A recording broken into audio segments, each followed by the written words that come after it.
Hi everyone, we just finished recording episode 2, season 2 of Sapio's In Conversation series. It's a Jaspreet Singh, the founder CEO of Druva. He flew in from Silicon Valley and made time for us here in little humble London to record the episode.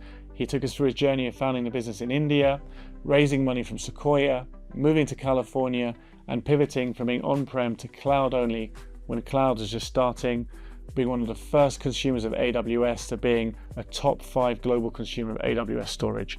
Great episode, great conversation, and he left me a great gift as well from Tony Fadell, the founder of iPhones, iPods, and the Nest thermostats. Watch the episode. I'm sure you'll love it.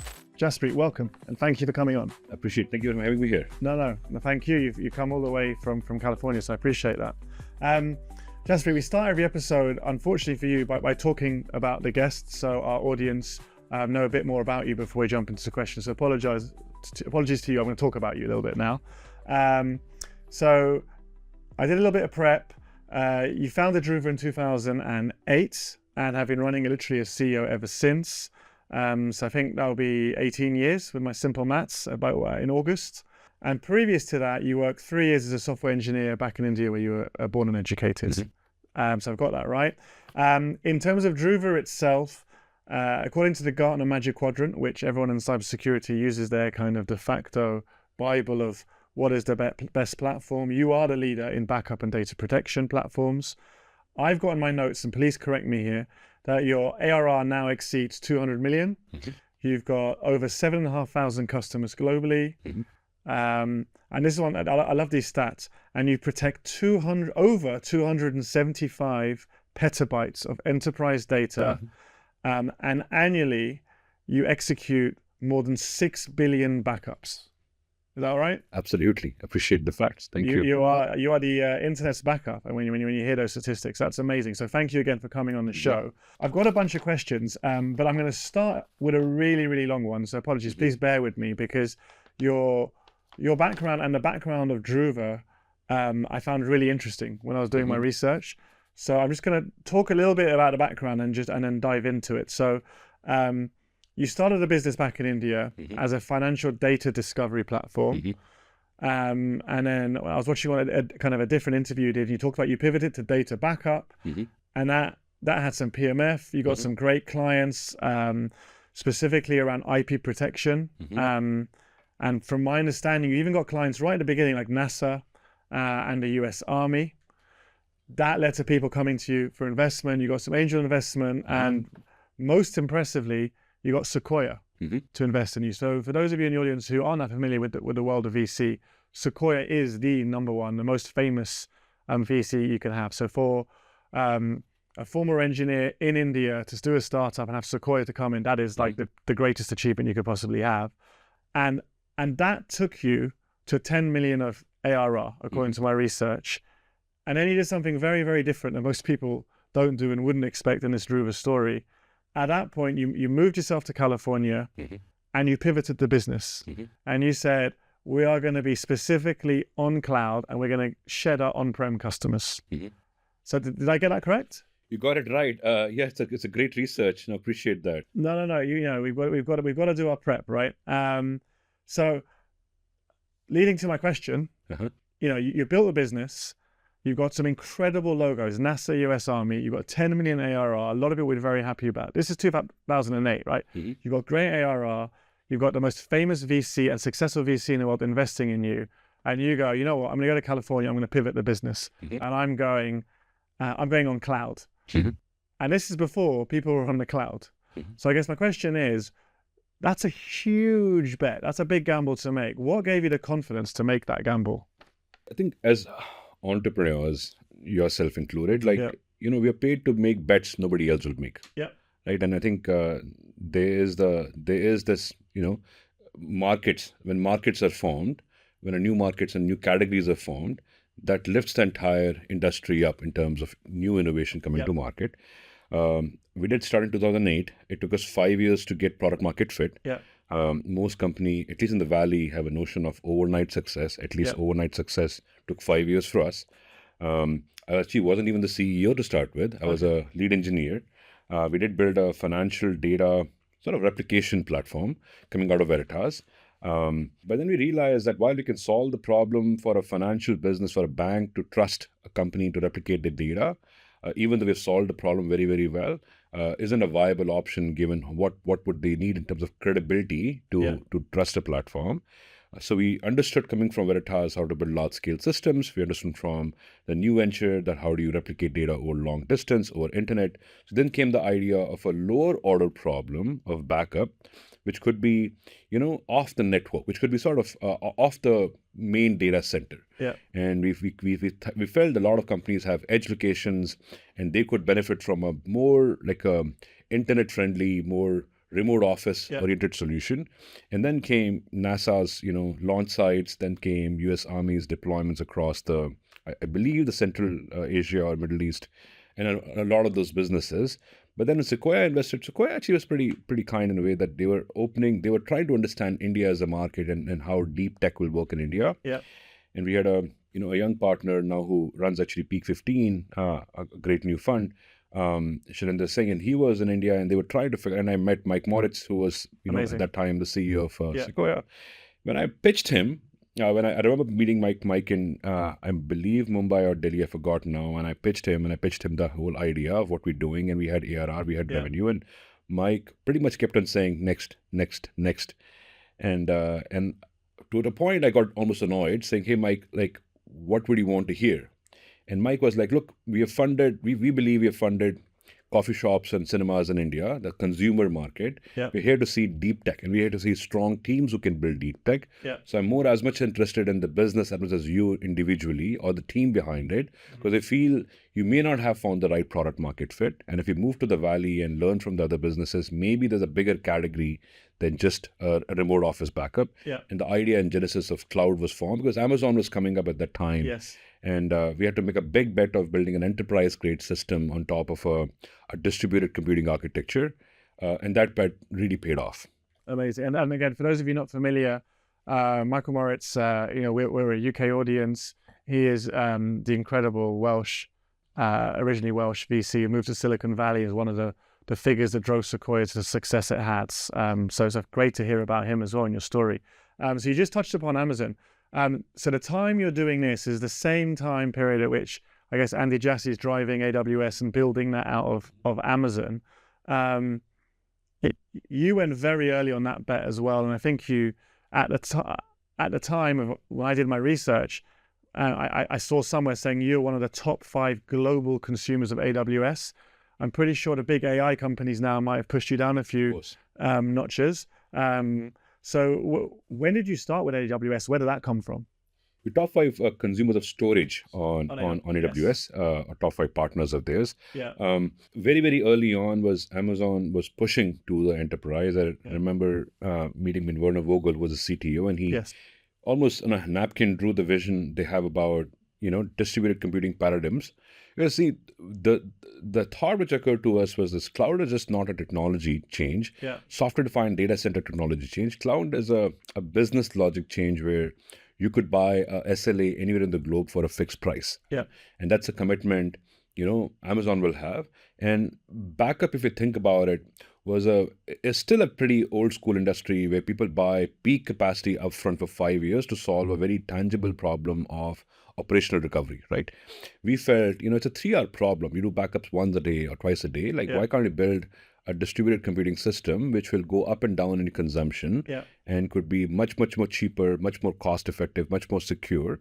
We jumped pretty early on. I think we built our first cloud offering in 2013, is which when we decided to pivot the business towards from on-prem to the clarity probably came in 2014, 15. We started to see a lot of customers coming in, and we had to choose, saying, do we build this new cloud business or do we keep on the on-prem business? And we chose to build a cloud-based technology. Amazing. 11 years ago. That is so early. We have huge scale-up customers here at Sapio, and they weren't even created. In fact, I think the founders was probably still in middle school when you decided that this was the future. And this is actually one of the reasons I love doing these conversations, is you get to speak to people who are in the Valley and making these critical decisions. And I love that expression you just used, which was cloud as business logic and allows you to buy, what do you say, an SLA anywhere in the world for a fixed price. That's a great. I'm gonna pretend I came up with that, and I'm gonna use that with people. in the future. So on that topic, so now you've done the pivot to cloud, you're cloud native, but you're a bit ahead of the curve, right? Not everyone else has come to the same understanding that you have of what the cloud offers. So how hard was it to sell a cloud-only backup when people were still very much on-prem?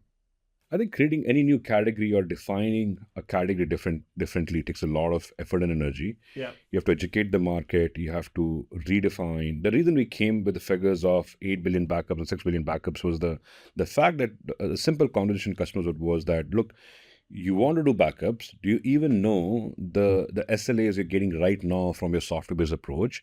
And we evangelize the idea that you absolutely have to think about 5 critical SLAs: reliability, durability, confidentiality, availability, and sort of forgot even the 5th one.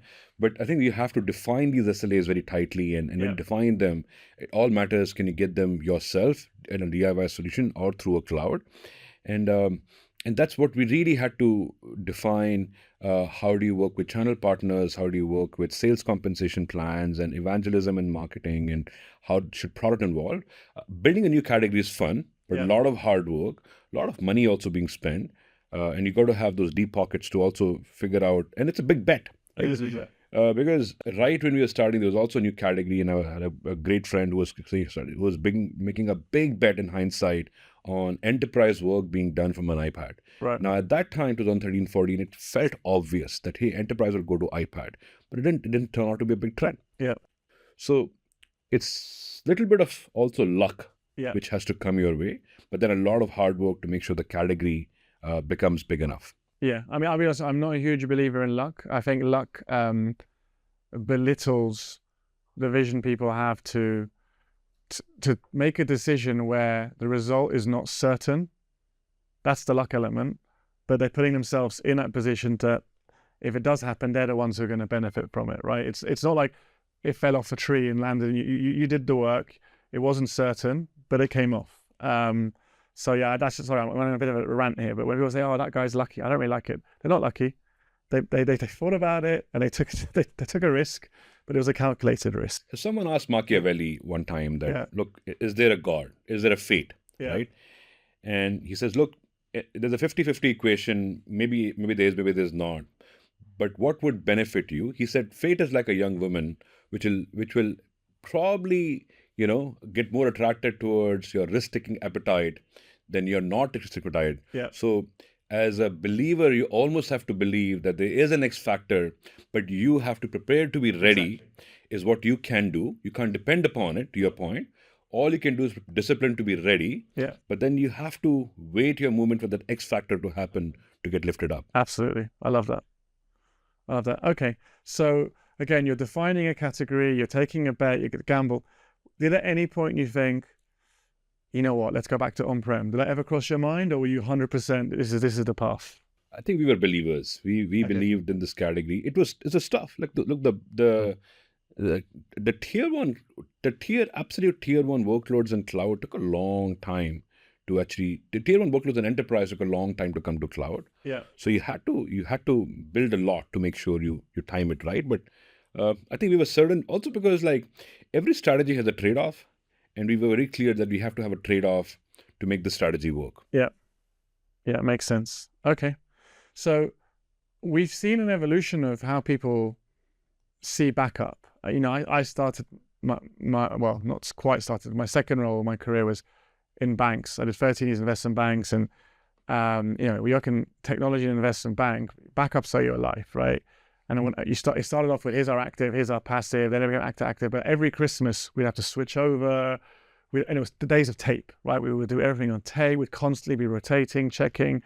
It was a IT hygiene problem, right? It wasn't something seen as like a security problem. It was very much an annoyance and a hygiene factor.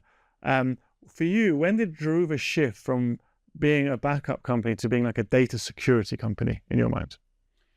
That's a great question. I think it's been over the last 3 to 4 years, it was a critical customer feedback which kept on coming that, look, operational recovery is critical, but they were really, really struggling with the idea of a cyber recovery. Yeah. And through the experiences of having seen them go through a bunch of cyber recovery exercises, it very much struck to us that cyber recovery is not backup and recovery. Yeah. They're off the same data set, but they have a complete different flow. And also, it was very clear that most customer value gets created when two independent categories come together and collide, right? Yeah. When you take a discipline of cybersecurity and discipline of operational recovery, and the gap in the middle, when you solve the gap in the middle, is where the customer value is most realized. And for an entrepreneur, the best time to make, a really good business justification and money.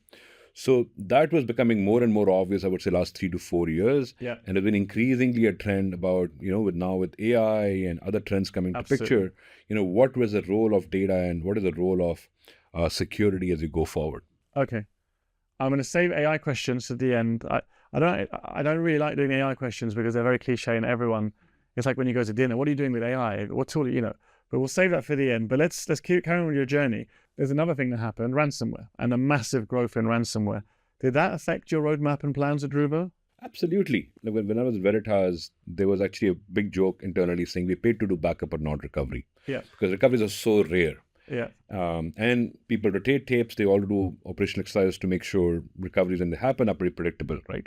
But ransomware changed the equation. It changed the equation because it actually mattered a lot more in that incident how you go about recover, how you satisfy your security requirements. There was also a CISO oversight, a security oversight coming to the readiness to be aware of a ransomware event. There were runbooks being built, there were tabletops being done. And that absolutely started to help us refine the roadmap, change our thinking, and how we tackle the whole equation. Okay. Did it help with selling? Was there a benefit, commercial benefit as well? There was this always, everything ultimately lines to a customer benefit, which the selling is always a side effect if once you focus on really solving hard customer problems. Yeah, and identifying the value. Yeah, it makes perfect sense. So we said at the start, 2008, we're now 2026, we're not quite August. It's not quite 18 years, but it's nearly 18 years. Do people care more about what Druva does now than when you started a business? Have you seen that shift? Absolutely. I think people, frankly, like most customers, do not want to care of, what vendors do. They mostly care about what their best of their vision is. And we always have to constantly involve with their evolving vision. Yeah. The customer mindset has shifted, right? Operational recovery is still critical, but there's a lot of active dialogue in what happens to, a really critical event. Like a good example is one of our large customers were even going through a war game of a cyber recovery, right? Yeah. And the admin who was responsible for backup was asked a simple question that, how do you prove your backups are safe? How do you just prove that they're not tampered with? And that took him, the person, a lot of time to even reflect and think, how do I trust the system for not being tampered with? What does a feature set look like? What does the credibility of a backup system look like? And if you're running a backup system on your network with the same credentials as I used to, it's a very tough question to solve for, because you have shared credentials, shared infrastructure, and if something is compromised, the air gapping equations fall apart, right? So how do you think about immutability, think durability, prove the point, make it compliant, really defined to make sure the customer sees the value and differentiation being built around a more cyber aware, a cyber sort of trusted backup and recovery system. Yeah, absolutely. Absolutely. And immutability is incredibly important with that sort of tampering side as well. I was recently at I think it was a conference, and I heard this line, and it made me think of you. But I really liked how it resonates with me, and it was, backup is becoming the last line of defense in cybersecurity. Mm-hmm. What do you think of that line? Do you agree with that sentiment? Absolutely, at the minimum, but I think backup is becoming even more than that. See, what happens in a cyber recovery scenario? Yes, backup is good for recovery. That should be absolutely be done. If you have a fire in the house, the last thing you want is the insurance selling you a bunch of fancy features. The insurance should just recover you, right? Yeah. From the incident. That's a most fundamental thing of a backup and recovery solution, the trust, right? Yeah. The trust is the most solid foundation of any backup. But it's beyond that, right? It's a lot more beyond that, because what happens in a cyber event is that a security analyst who has found the incident, has triaged the incident, right, and now wants to say, okay, how do I recover safely to make sure you can recover past this incident, right? Yeah. And there's no common language between the analyst and a backup admin to understand the word safety, right? And what does safe mean? Is it sign of malware? Is it sign of corrupted data? What does corruption look like? Yeah. Right? What does encryption look like? Yeah. What cryptography was used? Was a ransomware node? Is a risk of public spoliation?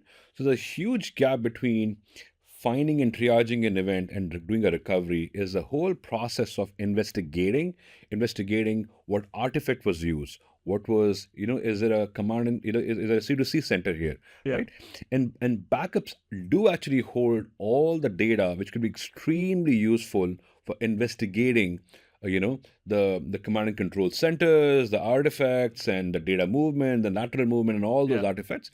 And most people simply ignore it and start to do all the manual exercise. What we are telling the world is that immutability is the bottom of the stack, just to make sure you're trustworthy, but then goes to make sure, can you actually interact with a security person to understand and exchange information to understand the word safety more deeply.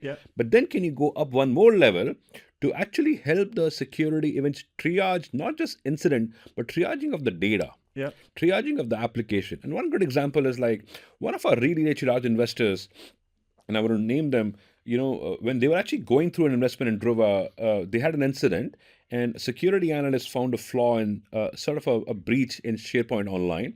They went to the application admin and said, I think there's something going on. Can you help me look at the site? And the site admin said, I have no authority to let you look at the confidential data. Like, I don't even know if you have the real problem. Show me what problem do you have?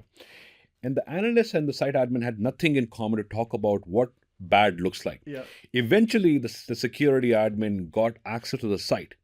And security admin was like, how do I look at SharePoint Online? I've never looked at this application before. And the SharePoint Online admin was like, what are we looking at?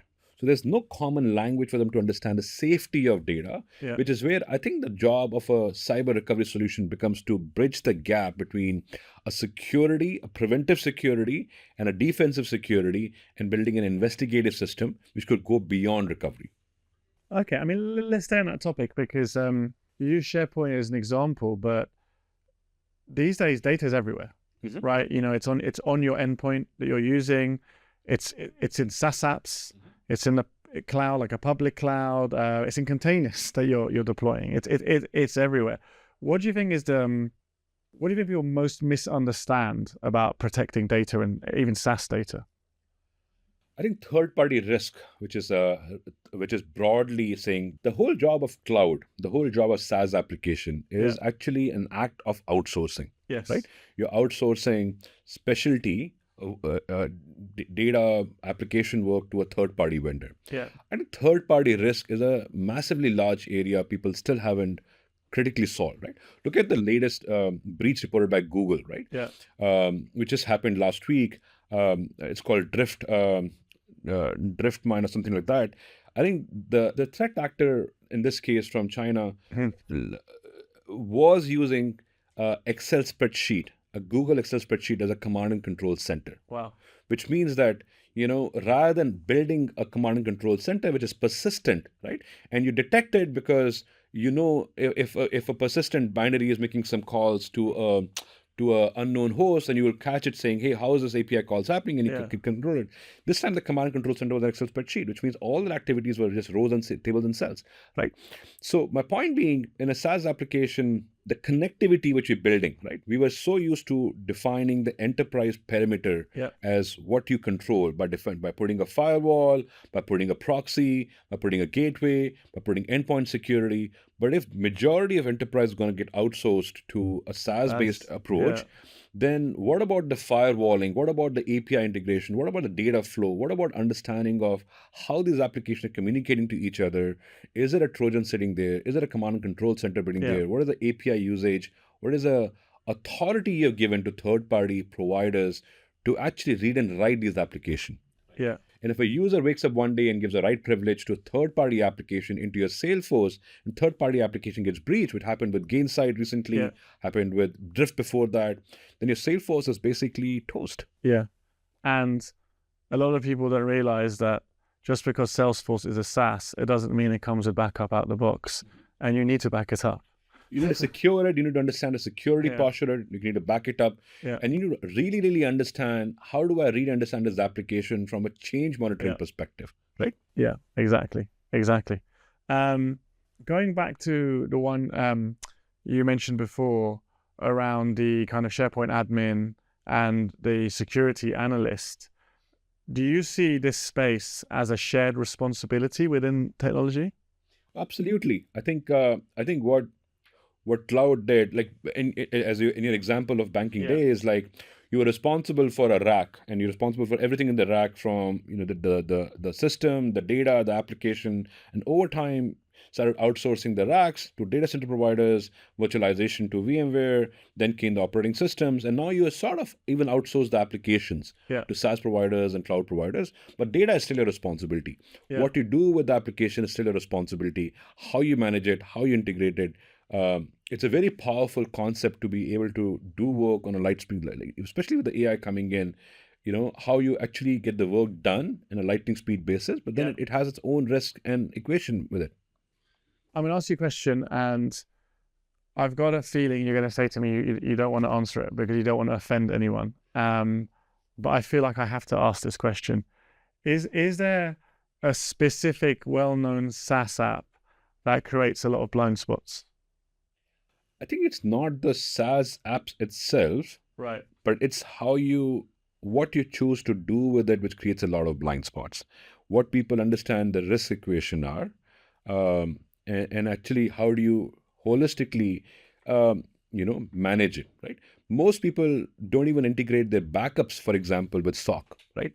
They don't want to even think about integrating that understanding of what's happening in the backup. Like any other application, the responsibility becomes to have a really clean oversight, observability around that application to catch the anomaly, which is, I think, where most of security actually, I fundamentally feel most of security is not a feature gap.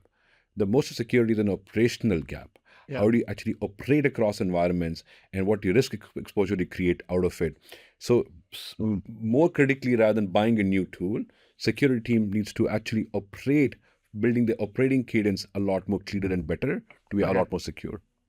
I mean, that is a very mature and well-phrased answer that I would expect from a founder and CEO. So I'm gonna rephrase my question and see if I can get a different answer from you, Jaspreet. Let's just imagine you're not a successful founder, CEO of Druva. Let's imagine you are a CISO.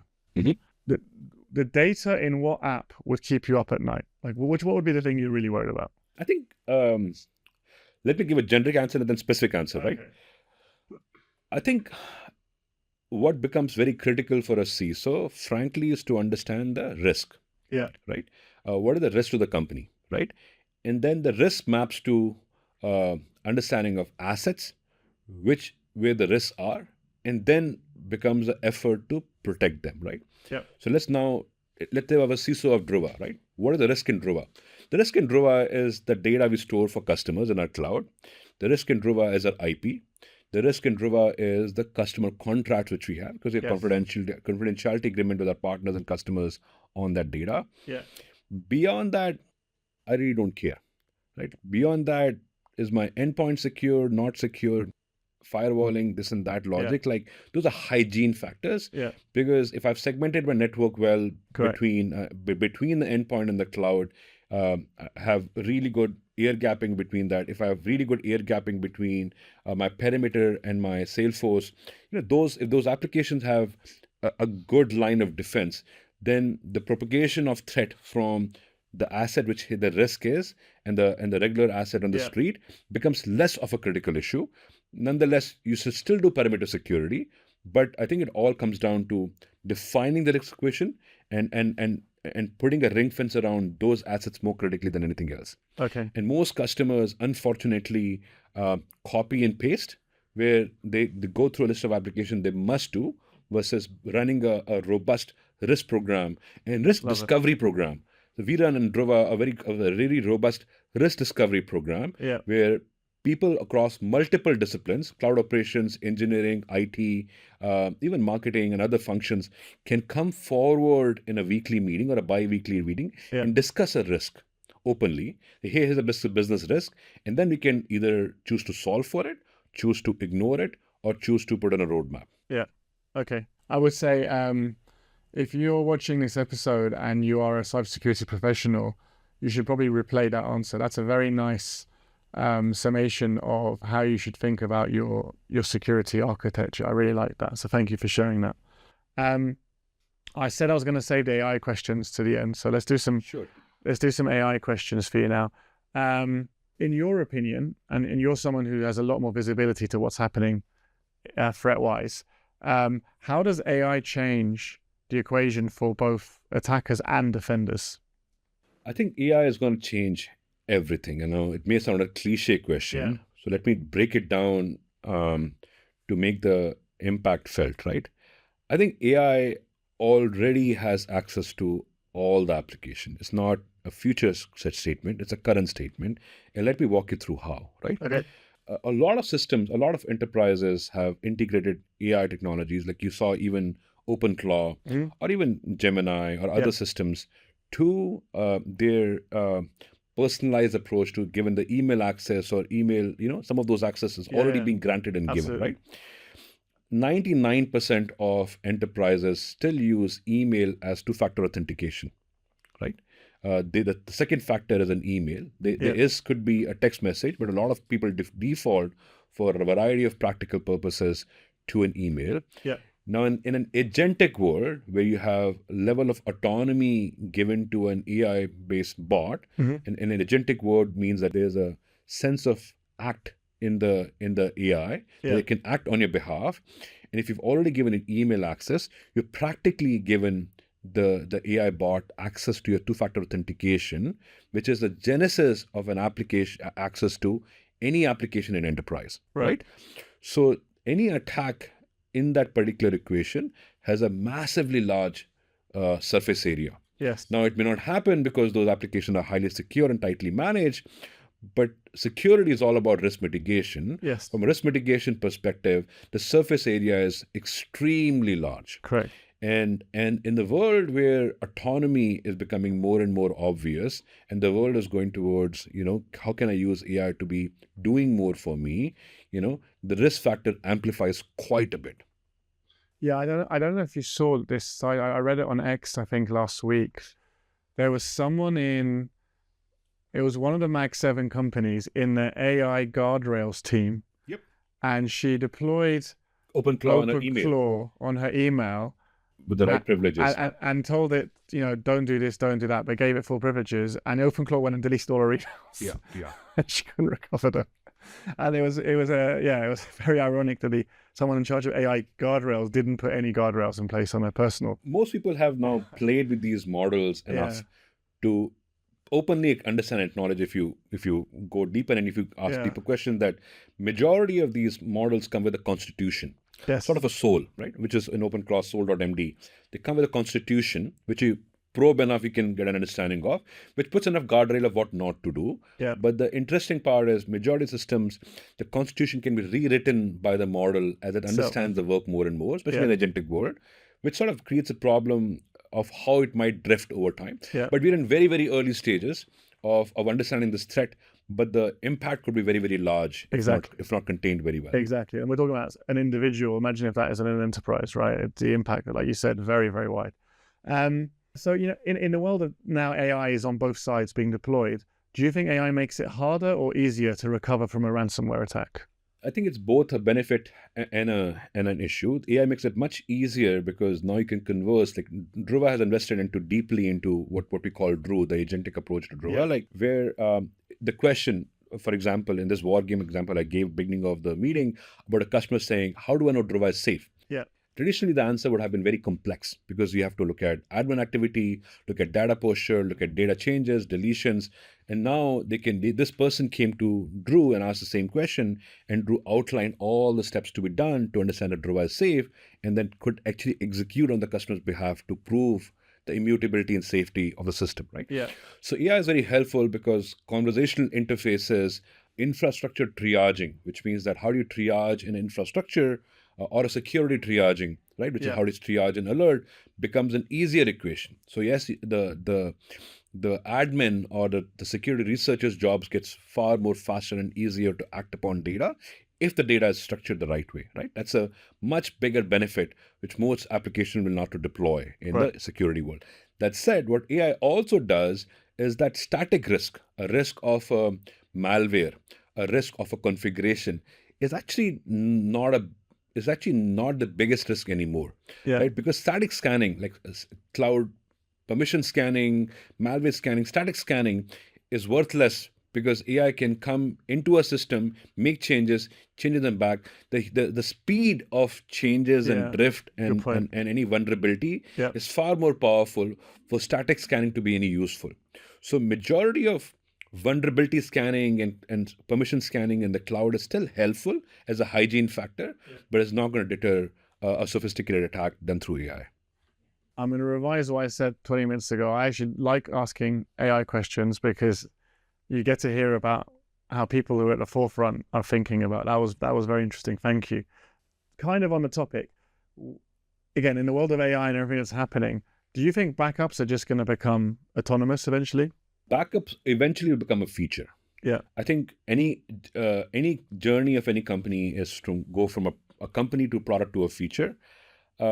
My thinking is there are a couple of core things happening in backup. Backups are becoming a boardroom, or rather cyber resiliency, or in general business resiliency, not even cyber anymore given AI. Business resiliency is becoming a boardroom topic. If it's a boardroom topic, they don't care about speeds and feeds anymore. They care about business metrics to proven out in a peacetime scenario appropriately, right? When it becomes a business metric, the expectation of a backup system would be to prove out that it can meet certain SLAs across the enterprise. That gets harder and harder by building your own backup the traditional way, right? You can't say, hey, I have to go and check how I constructed something. You have to have a business answer to a board appropriately, right? Now, with that equation, I think what AI will do is, my hypothesis 5 years from now, is the best innovation happen when 2 or 3 categories come together and they merge together and bridge the gap. Cloud-based backup combine infrastructure management with the backup application, which made cyber recovery possible. With AI, I think the element of security triaging, infrastructure triaging, backup and recovery may start to merge together. People may not want to have defense and offense system being run differently and a split brain problem there. They may want to see, here's my cloud. I don't care how you do it. Here's $50,000. You manage the risk. If the risk isn't permissions or backup, I don't really care. Right. 1/3 of data backup systems, backup and SaaS application is spam any which ways. Right. So they're pretty dumb today. And if they don't understand the risk of a customer, back to your first question. But in the world 5 years from now, like we actually happened, a customer came to Druva and Drew and asked a question saying, where is my risk? And are you covering it well? Right. And it was beautiful to see, we use cloud-based models internally. He took Claude to break it down by saying that, let me understand you first. You are so-and-so, you are in so-and-so industry. Your industry has so-and-so risk discovered. Discover your risk, I need access to your systems like Wiz or CrowdStrike, and then I can map it down to what you might be protecting and how often and how much, right? So it will change the equation from, I need backup of the application, to say, I have this amount of spending and I want to reduce my risk. And it will job of an agentic application to understand asset graphs, understand risk equations, and drive it down. Either it's backup, either protection, they don't care. So you just said something, 5 years ahead. Let's stay on that topic. As a CEO, part of your job is looking ahead.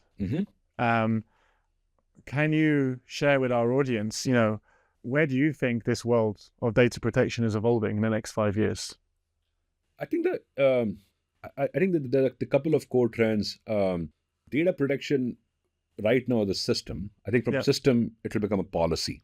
Okay. Like it's something they would want to manage as a policy in an SLA versus a system they have to keep on managing end to end. Now, obviously, the world doesn't change overnight. It may take much more than 5 years. But at least the early adopters, the forward thinkers, which think of cyber resiliency as an SLA or as a policy. I think agentic systems, which are more autonomous, which understand your audience, understand your context, understand your risk, are evolving very, very rapidly. I feel in a matter of 18 months to 2 years, you would expect these applications to understand you very well. SaaS was sort of a even playing field where same software got deployed everywhere. I think AI is a reverse trend where they will build contextualized systems, custom built for you. I think it's a trend which will probably happen much more rapidly than even 5 years. All put together, I think of data protection to be an agentic system, which has probably done a lot more than backup and recovery, and will start to merge with the elements of security, forward-looking security a little bit more. It has to go hand in hand with preventive and defensive security both. Very interesting. Very interesting. Okay. If it's okay, Jaspreet, I'd like to talk a little bit about your own personal career. It was clear from my research that you're someone that that's career path will very much resonate with our audience and be inspiring for them. You know, you're someone who was an engineer. You've started there at the bottom, being an engineer in India. You've done that relocation. You've made big bets business-wise, that kind of thing. I guess, can you share a little bit about just kind of your journey? How did you get the confidence to well, you said you weren't the original CEO, you were engineer. Like, how did you get the confidence to go on this journey and make the bets that you have made? Fundamentally, you have to believe in the mission. And rest things don't matter as much. Like what people think of you, what you can do, cannot do, system, design, everything else, like, doesn't matter. Like your mission and your core capabilities to deliver the mission is the most critical thing. And I'm a very mission-driven individual. And that's how you may falter, you may make mistakes, but if a mission is clear, your vision is clear, and all it takes is can you gather enough resources to go towards it, and rest is just stuff which doesn't matter.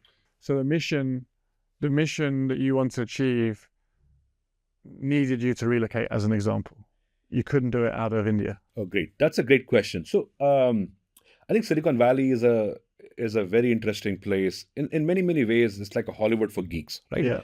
I like that. You know, so I think talent is extraordinarily critical for any mission. Right? It ultimately comes down to who you can attract and how you assemble a team, how do you put them together, and then how do you make them more and more mission oriented, right?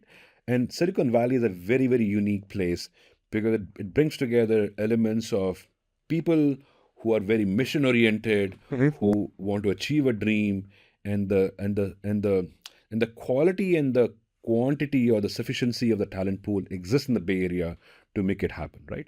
The genesis of go-to-market and product and innovation all coming together. And I still believe Silicon Valley is above and beyond any other place I have come across, which brings the talent together. Yeah, you know, I spent 4 years in California with Cisco, and I started my career in San Jose. And then when I was at Barclays, I managed a big engineering team, probably about 100, 150 engineers in Pune, in India. And I think you used to work in Pune as well. The difference I saw wasn't the engineering talent per se, it was more the belief and ambition. And an English person would say, you know, overconfidence. You know, the belief is maybe misplaced. But the point is, the belief is there and they're not scared to take the risk. They're not scared to believe that this thing that might require 5 years is going to happen and it's worth us doing it. While here it would be like, just take the easier option and be an employee. So we have a large team in India, in Pune as well. And I think the talent exists everywhere. What the US or the Valley does uniquely more than the talent and innovation is scaling of innovation. Right? How does the scale happen? That's a unique perspective. And I think the scale has its own complexities of how do you productize something? How do you think about go-to-market? How do you think of pricing and packaging and positioning and the architecture of your sales team?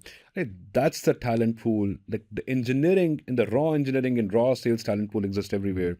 But the scale equation, putting it all together, is unique in the Bay Area. Yeah, completely agree. Completely agree. Let's talk about your role yourself. So, when you were there at the beginning of Druva, you could probably fit everyone in this room who started the business, right? And you probably can't tell on camera how big the room is. It's not very big. There's like a couple of camera crew, and Pablo from marketing is sitting behind me, but there's like 5 of us in the room. And now, we actually, did we say at the start, how many employees have you got at Druva now? 1,200. Okay, so that's a big room. How has your role changed as the size of the room has got bigger? How has that evolved over time?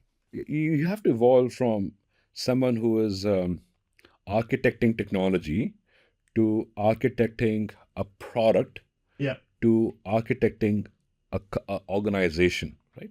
And that's the evolution of any CEO. And yes, product market fit is extremely critical. So architecting a product market fit is very, very critical.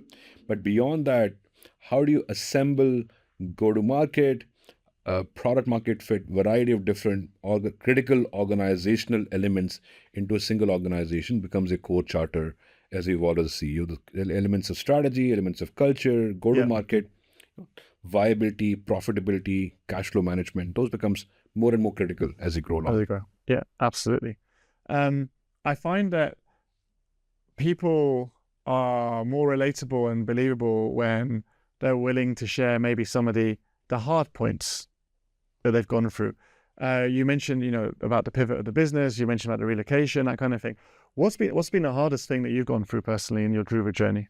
The toughest part of entrepreneurial journey is to, I believe, really find the talent pool which you can recruit, assemble, put together, and sort of drive to a mission. Right. And if you've hired talented individuals, they absolutely have their own uniqueness, which that's exactly what we hired them for. But how do you get them to march together? How do you motivate them? How do you assemble a team? Often it's all about talent. And how do you get them together is a tough challenge. I think one thing I learned the hard way in Druva also, beyond talent, is as much as a product architecture matters, technology matters, the architecture of a go-to-market matters equally importantly. Like how will eventually the system scale to have touch points, to have a profitable machine of business, a scalable machine in a business across the globe matters sort of equally or probably even more. Yeah, brilliant. Look, that's a great final answer for us. I've really enjoyed this conversation. I think it gives our audience a really good insight of what it takes to build a business, the decisions you have to make, and you have built a great business. As we said right at the start, Gartner Magic Quadrant, the leader in this space. So thank you so much. I know you've flown over quite a long distance and made the time for us, and I appreciate that. Thank you so much, Jaspreet. Thank you. Appreciate it. Thank you. Cheers.